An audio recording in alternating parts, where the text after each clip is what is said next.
جہنمیوں میں سب سے ہلکے عذاب میں جو مبتلا انسان ہوگا نا، اسے اللہ تعالیٰ پوچھے گا کہ آج جو عذاب کی شدت، ہلکے عذاب والا، سب سے بڑا نہیں، جس میں سب سے ہلکا عذاب ہو رہا ہوگا، اسے بلا کر اللہ تعالیٰ اس سے پوچھے گا، کہے گا بتا آج جو تکلیف تجھے ہے، اس تکلیف سے بچنے کے لیے ساری دنیا بھی تیرے پاس ہو تو کیا ساری دنیا دے کر بچنا چاہے گا؟ فدیے میں، بدلے میں، کہ مجھے چھٹکارا مل جائے، ساری دنیا بھی دینے کے لیے تیار ہو؟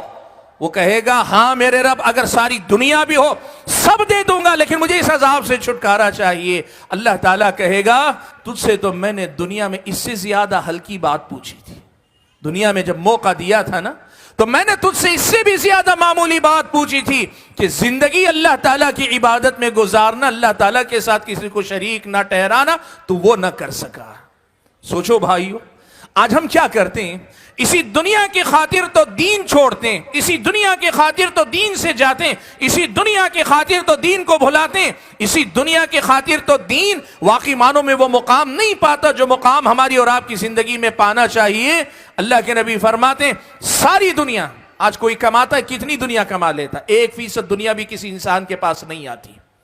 ساری دنیا کو آپ دیکھ لیں، پوری دنیا ملا کر 1% دنیا آدمی نہیں کما سکتا۔ اللہ کے نبی نے کہا 100% دنیا بھی اس دن ہوگی، وہ ساری دنیا دے کر بھی عذاب سے بچنا چاہے گا، اللہ پھر بھی چھٹکارا نہیں دے گا، اور عذاب اتنا شدید ہوگا کہ پوری کی پوری دنیا دے کر بچنا چاہے گا۔ سوال یہ ہے اللہ کے بندو، کیا ہم اور آپ آخرت کی کامیابی کے مسئلے کو اتنا ہی سنگین اور سنجیدہ مسئلہ سمجھتے ہیں؟ کیا واقعی معنوں میں ہم اور آپ اللہ تبارک و تعالیٰ کے سامنے جواب دہی کا یہی ڈر رکھتے ہیں؟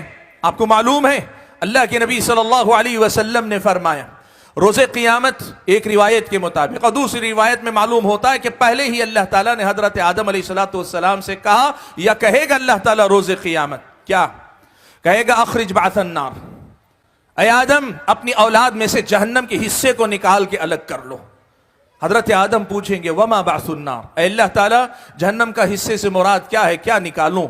اللہ تعالیٰ کہے گا من کل 1999، ہر 1000 میں سے 999 لوگوں کو نکال کر جہنم کے لیے الگ کر لو۔ ہر 1000 میں سے 999 نکال کر الگ کر لو کہ یہ جہنم کا ایندھن ہے، ایک آدمی جنت میں جانے والا ہے۔ اللہ کے بندو سوچو کہ یہ دین اگر پوری طرح میری اور آپ کی زندگی میں نہیں ہوگا تو کیا ہم وہ 1000 میں ایک بن پائیں گے؟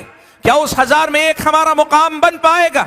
کس قدر زیادہ مجھ کو اور آپ کو جھنجھوڑنے والی حدیث ہے کہ زندگی میں جس دنیا کے لیے آگے پیچھے ہو رہے ہو، مانتے ہو، جانتے ہو کہ اللہ کے پاس بغیر دین کے کامیابی نہیں ہے، لیکن اس کے باوجود دین کو اپنی زندگی میں وہ مقام نہیں دے پاتے جو تمہیں ان 1000 میں سے ایک بنائے، 999 سے باہر اللہ تعالیٰ تمہیں نکالے، وہ مقام اگر ہم نہیں دے پا رہے تو بتاؤ ہم سے زیادہ نادان کون ہو سکتا ہے؟ بھائیو، میں نے جو بات کہنی چاہی وہ یہ کہ ہم اور آپ ہماری زندگی میں دین کو وہ مقام کیوں نہیں دے پا رہے ہیں؟ اس کی پہلی وجہ یہ ہے کہ آخرت کی جو فکر ہونی چاہیے نا، یہ جو بات ہم مانتے ہیں کہ بغیر دین کے اللہ کے پاس کامیابی نہیں ہے، یہ جو ہم تسلیم کرتے ہیں اللہ تعالیٰ کے پاس کامیابی دین کی بنیاد پر ہوگی، یہ بات محض ایک عقل کی بات ہے، ایک محض ہماری سمجھ بوجھ کی بات ہے۔ ہم نے مان لیا ہے کہ بات صحیح ہے، لیکن اسے اپنی روح میں اتارنا، اسے اپنی زندگی کی صبح و شام کی فکر بنا لینا، صبح و شام کا ایک جنون بنا لینا، صبح و شام تک کے لیے اپنی فکر بنا لینا، اس میں ہم اور آپ کمزور پڑتے ہیں۔ اور یہی وجہ ہے کہ کھیتی مانتے ہیں لیکن کھیتی کرتے نہیں ہیں۔ ہم مانتے ہیں کہ دنیا آخرت کی کھیتی ہے، لیکن ایک سنجیدہ کسان کی طرح موسم آئے جائے فرق نہیں پڑتا، لیکن ہم کھیتی کرنے کے لیے تیار نہیں۔ یہ پہلی وجہ ہے جس کی وجہ سے ہم اور آپ دین سے دور نظر آتے ہیں۔ اور وہ وجہ کیا ہے؟ آخرت کی فکر جیسی ہونی چاہیے، یا پھر یہ کہ آخرت میں اللہ کے پاس کامیابی کا دار و مدار ایمان پر ہے، دین پر ہے، اس بات کو جیسے ماننا چاہیے، عملی زندگی میں جو مقام دینا چاہیے وہ مقام دینے میں ہم اور آپ ناکام ہیں۔